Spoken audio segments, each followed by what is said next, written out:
University. All right, that's good. It's not that far from here. It's John Whelan. He's professor there. He's Yeah. a prof there, and I think he teaches law. I got you. He used to come to Germany, with the exception of this year because the bloody pest. Yeah. But he used to come and stay in Munich for a month, with all kinds of people, with a judge who came with his family. It was like the Trapp family, you know, they were all playing instruments. And they used to live in my flat, which is close to here. And, well, they came for years. And he brought me this hat. Ah, I got you. That's great. All right, so I'm recording now. Let me do an introduction. Good afternoon, John. My name is Claudio, and this is Christian from Santiago, Chile. Let's make a formal introduction for our listener from the studios in Fairfax City. We are very humble and grateful that John accepted our invitation to our show. The band was founded after John and the other met at the AMON DÜÜL art commune in Munich. The commune consisted of mainly university students who formed a music group initially to fund the commune. With everyone who lived there could easily join and play music and so on and so forth, whether they have the ability to have any experience or ability to play music. John, welcome to the show, finally. Yeah, you're welcome as well. Thanks for inviting me. So you are a radio station? Yeah, so we work in different. Christian work in one particular radio station, and I work in another ones. Uh-huh. So we all the interviews we share it. So you will be broadcasting many places all over the world. It just tells me I got a new mail from you. It's probably a slow mail. Yeah, no, I have not sent it. And your band is very popular in Latin America. Popol Vuh is very popular in Latin America as well. And I know some members can't remember from the band are used to be with Popol Vuh. So you know Denny? It's a double pleasure for us. So you know Denny? You've talked to Denny? No. Just know the name. No. Denny plays guitars and drums on Popol Vuh, and he's the drummer of AMON DÜÜL. Oh yeah, we wanna talk to everybody. But he's not music. So John, he's telling you something. I'm sorry? He's telling you something. Yeah, he's going to tell you something about Danny. No, I just said Danny is not in my house today, so I can arrange that you have a meeting with him, but he's not here today. Sorry. No, that's what we can do a follow-up meeting. Oh, good. And then today let's concentrate in AMON DÜÜL, and then we do another one and we talk about Popol Vuh. So this has been a weird year for everybody, John, with the pandemic and the pest. And how is this affecting your creativity? You mean this year? Yeah. That you cannot do shows, you cannot go out that much. Yeah, we had. Our data was full. We were supposed to play Spain and Portugal, Czechoslovakia, Hungary, several English tours, and it's all cancelled. And well, I'm in my flat now at the moment. I set up a little studio for film music, but that's all we can do. We've got a total lockup at the moment, so we're not supposed to go on the street unless we go to see a doctor or something like that. But it's total lockup, and at the moment it's pretty bad over here. But we hear the figures in America are even worse. Yeah, absolutely. Yeah, here it's very complicated. So, well, yeah, you've got this funny president who is not doing anything about it. That's right. Yeah, hopefully with the new president in a couple of weeks, things will change. Hopefully. Yeah. Were you born in a musical family, and when did you start to play music? Well, actually, the big thing in my family was my grandfather, who used to run a factory for products, flour and all that. He built machines that pack flour. So it's you've got these big mills, and you put in flour at the roof, and it goes through 5 stories and will come out in little packets at the bottom. And they always wanted me to be the chief director of the company when I'm grown up, and that's how I was educated. My father played zither. You know what a zither is? It's a Bavarian instrument that you play. It's a little bit like a guitar, but it's like a table, with lots of strings, and you play it like that. The sitar? No, it's a zither. How do you spell that? Zither. And it's a Bavarian instrument. They play it in Bavaria.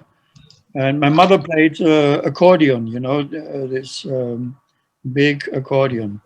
But we did lots of singing in the family, but we never played music. And I was actually, when I was 10 years old, I was sent to boarding school.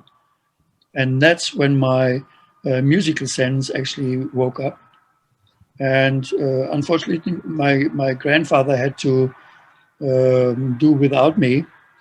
I worked in the company as a child, but I never went to the factory to be the boss. He sold the company. I don't know what happened to it. And when I was 12 or 13, I started playing with some mates in the boarding school. The Beatles were coming up in those days, and everybody was very excited about this new sound. And when I was 15, we had with a band called the Mercy Gents. It was a band in the boarding school. Mersey is the river going through Liverpool, the Mersey Gents. And we were all on stage with black trousers, red shirts, black ties. And actually we're quite successful. Have you ever heard of Tony Sheridan's Big Six? Mm-hmm. No, I have not. He used to play with the Beatles one day, and we had a competition against his Big Six with him, and we won with a song called Girl from the Beatles in those days. When I was 18, 19, I left boarding school. I left the whole system. I left school. I left home, and we started the commune. And this was the beginning of AMON DÜÜL. The commune is, for people that don't know, it's like a community for artists. Actually, it was different. No one thought of music in those days. There were a few persons in the commune who had instruments, but it was actually getting away from the parents. Finding in those days, families started to get divorced and all this shit. And we had strong desire to be in a big family, 3-4 generation family. So some guys came together to live together and to leave society and start something new, start new life. And everybody was all were students. And when the parents found out these people are not going into university anymore, but they're starting a new sort of ideology, a new life, they stopped the checks that fed us. And when the checks stopped, we had to do something. So the people who played instruments said, let's play, we'll make a band. No one ever thought of making a career or being successful or anything like that. But that's what happened. So that's how AMON DÜÜL started.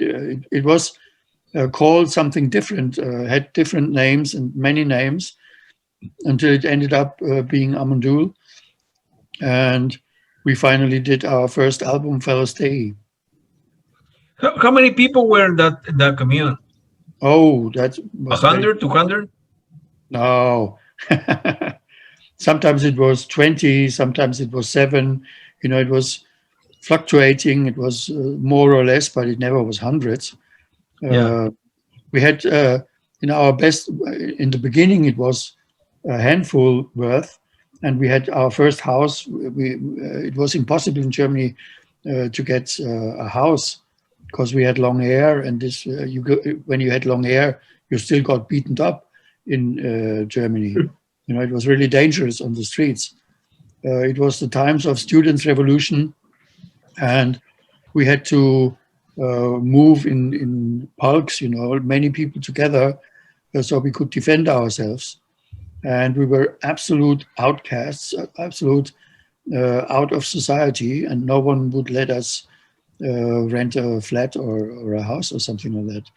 But we succeeded. In our first house was a villa on a lake in a very posh surrounding. And actually we sent our art director with his girlfriend. We sent them there, and they pretended being a couple wanting to hire the house, and they got the contract, and then we all moved in. All right. They didn't like it at all, especially when in summertime it was on the lake.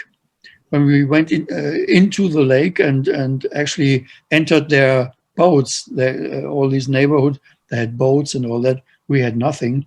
We had barely anything to eat. But we went out there on their boats, sunbaking, until they came and chased us away. And it was, after a while, they found out we are not beasts. We are no beastly Huns or something like that. So we're nice people. And the aggravation was turned down a little bit. But it was tough times then.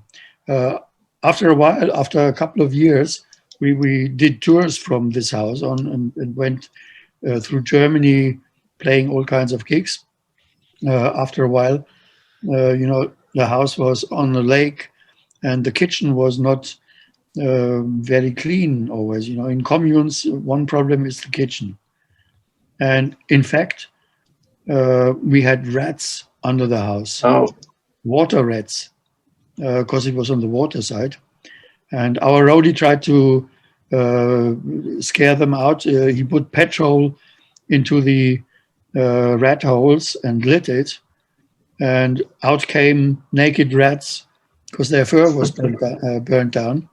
But we didn't like the fight. And so we thought either we clean the kitchen or we move. So we moved. And that was a very good move. We moved to a house with all kinds of artists, with sculptors, painters, authors, literature, and all kinds of people, in a house with 28 rooms, a big house, and we all lived there. It took about 3 months when all the artists said, it's bloody impossible to live with musicians, and moved out. And we had a beautiful 28-room house, and that was our base for many years then. Well, what a story. Go ahead, Christian. Thank you. Okay, well, John, it's a pleasure and honor to greet you. First of all, I have to tell you very shortly that I had the chance to be the music director on a very special station here in Santiago, Chile, back in the 90s. And I used to play many bands from the German rock scene. And it was the first time ever in Chile that we could have a radio station where you would hear this music, not only a special, one special show in a day for a couple of hours, but during the whole day. So it's a special occasion to make the circle go around this time and talk to you finally, because I only play your music. So I just wanted to ask you, I just sent you the question on the chat. If you can see that, I was going to ask you if I hear that krautrock was invented by the Brit press as a way of mocking German rockers or people making music in Germany. Is that the real story? Like crowd, what, like a distinctive, but it was good in the end because it made you different in the end. No. We do not like this term. We hate this term, and we don't want this term being used. if you want to use it, we'll have to stop the interview. Okay. It was actually only, we never did krautrock. No one knows what this is. Some stupid asshole invented this and mentioned this, and since there was, it was never mentioned in the last millennium, in the last only from 2004 on, it appeared in the internet, and especially some very stupid German journalists thought it'd be a nice idea to do it, because after the war, you know, when Germany was the baddie and we started having products again and did export, we had to write "made in Germany" on everything, so everybody knew that's from the baddies, don't buy it. And it was very successful in the end.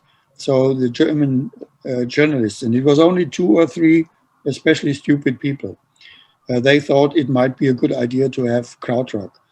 Well, we were always psychedelic underground. Our friends were Frank Zappa, Pink Floyd, Velvet Underground, people like that. We were corresponding with them. We were playing with them on many, many festivals. We were friends. When Zappa was in Europe, he always called us up and we met to see him after the concert, go somewhere, or even see the concert and all that. And we were always psychedelic underground. And many, many bands who are called krautrock now and are dead already, I mean, they're all, while we talk about it, they're all rotating in their graves out of horror. You know, it's a real bad expression. However, John, you know, I came familiar with the way of thinking of many musicians from the German scene by this documentary that the BBC made called Krautrock, The Rebirth of Germany, that I think is quite brilliant because it compiles different opinions from people from your band and several others. So it might have been a very bad idea to use krautrock, but at least as a documentary, it lets you know and learn something more about German music that being in Chile, it's very difficult to know much more about that. It was difficult in the 70s, 80s, and even today. Yeah. Yeah, it was after the war, you know. Our problem then was we were in the middle of a bunch of Nazis because when after the war, of course, they did something, the Allies did something which they call denazification. But what is this? The most important things like teachers, policemen, judges, you can't just switch them over. To educate people like that takes ages, takes years, 7, 8, 9, 10 years. So our teachers, I'm born in 49. Our teachers had a very slight tendency of being Nazis, some of them. So we were fighting Nazis all the time. This was one of the reasons why we started the commune and said, we don't want to do with these outrage Nazi heads. We start a new society. We don't want all this. And yeah, fortunately, there was this vibration going through the planet, a cosmic vibration, which had this worldwide youth revolution going on. And it was in every country, there was a different reason. As it was the Nazis in Germany, it was Vietnam in America. It was something else in France again, but it was the youth, and some global youth movement started and was carried by the music. And we started the music, and we in Germany, you know, we have this Schlager sort of thing, this real terrible music, and we hated it and didn't want to do anything like that, but wanted to make music. So we discovered music is communication, is total communication, and is free of values much more than language. And it became our language, and we started our main thing. What even today I do best and most is improvising. And if you cultivate this improvisation, it is total communication between musicians. I heard Carlos Santana one day talk about it, and he knows about that because he said, "Oh, improvisation, that is when musicians come together and you listen to the Holy Spirit." He understood what it is. My word for this very special improvisation is ahal. A-H-A-L. Ahal. What is that? That's a word that I invented. This is the total spiritual communication between musicians, a very high form of improvisation, ahal. Because jamming is not the right thing. Improvising is not the right, it's not describing it the right way. And especially the English and some American people, they called it, it's the 3-minute song people, they call it noodling, because they just extend a riff and noodle it all the time. They didn't get the idea quite. But it is a very, to me, it is the only thing valid in music.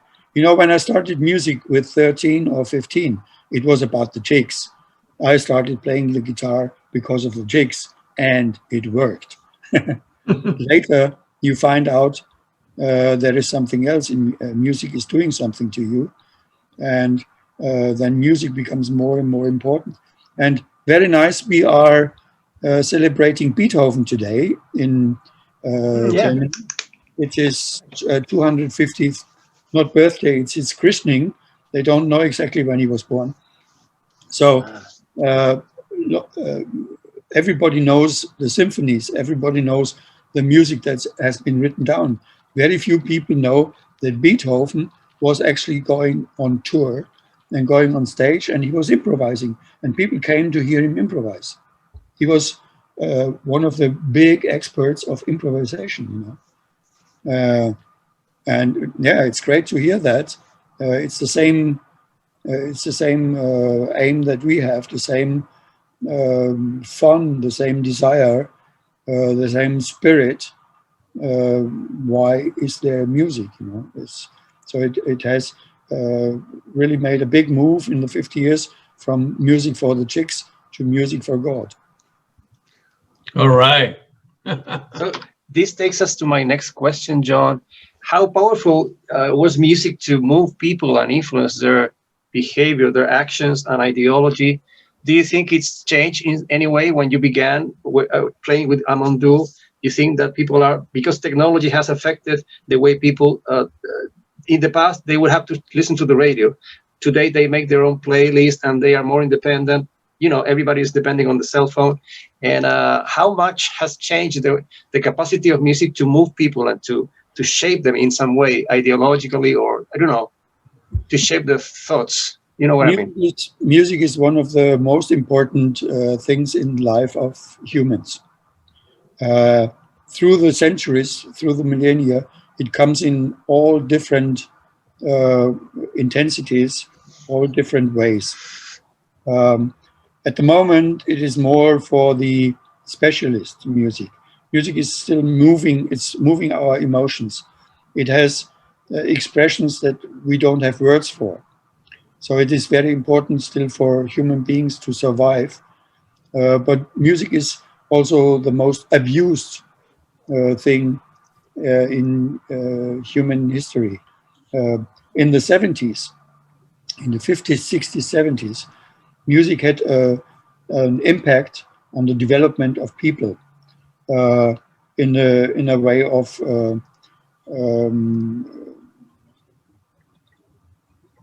making more out of it, getting more understanding,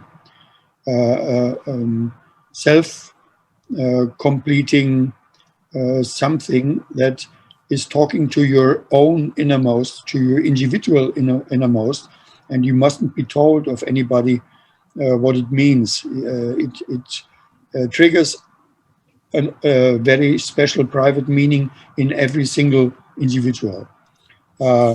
Unfortunately, industry is one of the big killers in this world. And industry, of course, also kills music. At the moment, the kind of music we see in television or in most radios and commercial radios is really some lipstick shit. I don't know. I mean, it's just terrible, and it's doing nothing but formatting people to a mechanical format, and just be in a mode of like or dislike instead of a moral or ethic mode. Especially, I, for instance, I only listen when I'm in my flat. I listen to classical music, symphonies, all instrumental classical music, because it opens up so much. And at the moment, you know, in the 70s, it started in the 50s. Music was a trailer for something. It was transporting something. It was communication between people, a long distance communication. Nowadays, it's rather terror. You know, it's, oh, you've got a cat. I do. See It's a it. she-cat. Peta. Ah. Peta is her name. I love cats. In Kronwinkel, in our big 28-room house, we had 28 cats. Oh, that's too many.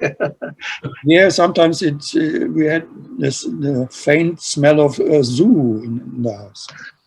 They fight. Sometimes they fight with each other. No, they were a big family. They only Good. when a foreign cat came in, a stranger cat, they all came together and chased her out. But the thing was, we had one tomcat, and all the others were females. So there was no fighting. But back to the influence of music. The influence of music nowadays is to to cool people, to distract them from the horror of our civilization, which is actually not a civilization anymore. One of my new songs has a line, "You're not civilized, you're just industrialized." And that's what we are. There are so many industrial zombies, and they rule us. Or even worse, I mean, when you look at the American president, it's just unbelievable that persons like that can be in an office like that. I do not understand. And you see what's going on. We live at the end of a time, which means at the same time a new time is starting. Back in the 70s, when we were in the commune and we tried to start our new life, tried to find new ways of living, real ways of living, honest ways of living, we thought is a new time starting now. But all the creative people in Europe were, when the business took over, were unemployed. They were gone. Very different in America. They all are in Hollywood now. You know, all the creative people went to Hollywood. This is a long time ago. At the moment, Hollywood is more cultural aids than really something cultural. You know, I have the feeling it's real only bang, bang, bang, bang, or coming out of there. Nothing else. The cuts, the movies cut are quicker and quicker and quicker, just to puzzle people and scare people. Yeah. And when you're interested in spiritual development, you know that fear is one of the worst things that you can have. All the movies, especially everybody says Spielberg, great director. I think he's one of the worst because he only works with fear. There's always fear, fear all over. White Shark, fear all over. Of course, you touch people with fear. It's an emotion, but it's a negative emotion. We need positive emotions. We need emotions that people get the feeling of development, that they trying to develop their desires and not be afraid all the time and feel inferior because the big industry is knocking their heads. And when you look at, I mentioned Trump a minute ago, when you look at this ridiculous way of just lying all the time and just telling things with the idea, if you tell it, if you say something often enough, people start believing it. It's terrible. It's where does it come from? It actually comes from the big companies. You can't enter a supermarket nowadays without being cheated. You buy a packet and it's not in there what's written on it. There's less in it than they say. Every business is trying to cheat the other one, make their profit by cheating everybody. What the fuck is this? I mean, what kind of life is this? We really have to stop this and do something else. We tried this in the 60s and 70s, but it was always bought by business. After a while, people went away from the communes and they said, God, I have to live, I have to earn money, and they got a good offer from some business thief, and it all fell into pieces, fell to bits and pieces. So that's where we are. What are we going to do now? Talking about the sound, the search, and what you were doing some years ago versus today and today's reality. That's my next question. Does the original search and concept behind AMON DÜÜL II during your heydays, 80s, 70s, do you think it still resonates in today's circumstances? I mean, are you renewing the message? Are you adapting to today's reality? You just said your new song talks about specific things that were not happening in the past, obviously. Yeah, well, I'm describing where we went to and what happened, what came out of the whole thing. But I'm not doing it with the index finger saying, don't you do that, and this is good and bad. Every time is as it is. And the times, good times, and then bad times, and good times and bad times is like a breath. The mankind is breathing. And at the moment we're breathing out. And I hope the time that we're breathing in again, and so we get fed, you know. Breath is the second food. The first food we put in our stomach. The second food is what we put in our lungs, in our blood.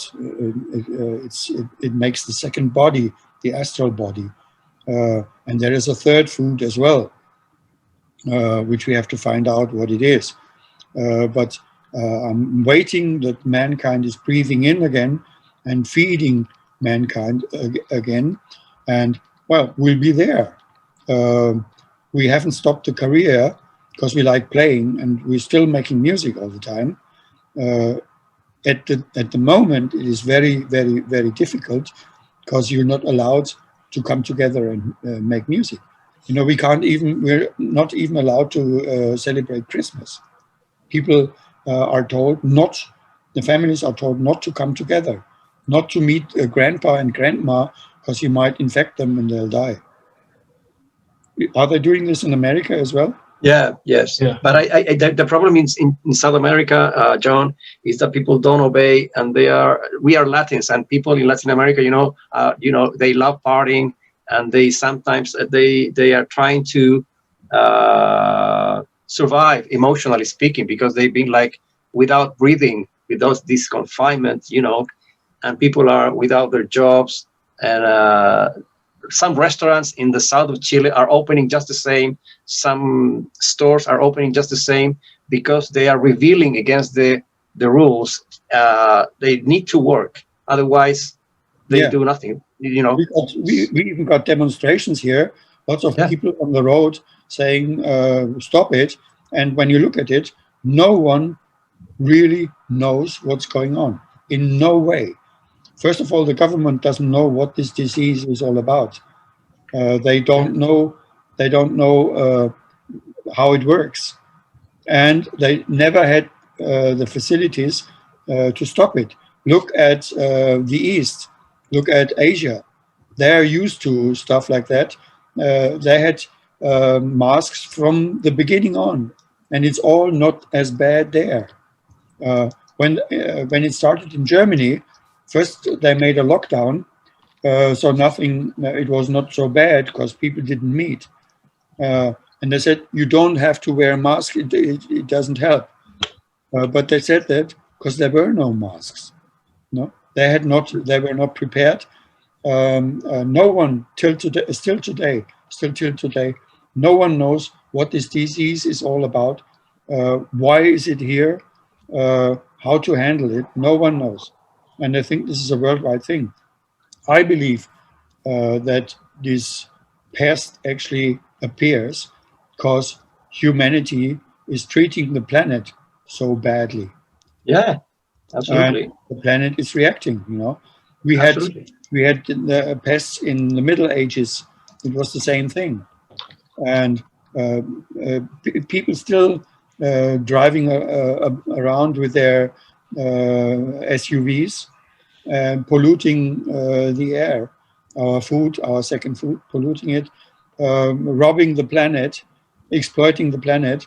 And many people have not understood what this is all about. And they will see economy is seeing it. Economy is going down. If they make lockdowns, economy is going down.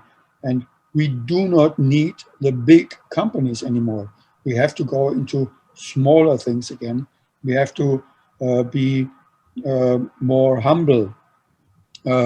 Actually, when you're not supposed to leave home, only when you have to buy something to eat, life comes down to eating and shopping in very little, and you realize there's so many things that you do not need at all. What you really need is contact with people and working together, helping each other, and good food for all three kinds of foods. But everything else that industry tells us that we have to have, that we need, is not necessary. But it's very, very hard to come down, you know. I think the pest will actually force us to come down if we don't come to senses and do the right thing ourselves.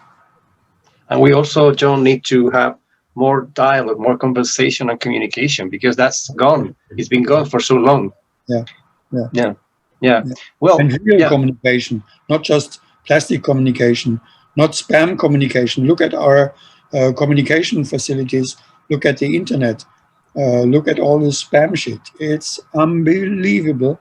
And there's always one behind you who is worse than the one that you just found out. And we have to control it. We have to find control. Now you can't control it by telling people what to do. It's a matter of consciousness.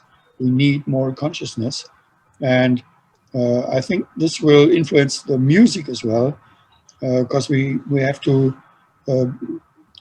there's no sense in telling people, you know, in my songs, I'm sometimes have this revolution hang up and say everything is gross, greedy, mindless. That's the age of being gross, greedy, mindless. And it will be followed by something else, or you're not civilized, you're just industrialized, all these things. I think it in my new songs, I will start to do it more on a positive way and not just make things visible so everybody can see. You have to make it visible so people are not offended, because we are all doing the wrong thing. There's no one who is Mr. Right. And communication, as you said, is very important to find out what is the right thing. What can we do? You can't find out by yourself. This is another lesson from these times now, from the last year, that being by yourself is nothing. You're nothing. You're absolutely nothing. Yeah, well, before Claudio goes back to the conversation, John, there's one more question about drugs, if you don't mind my asking. They seem to have been part of most of the bands back in those days in the development of spontaneous, influential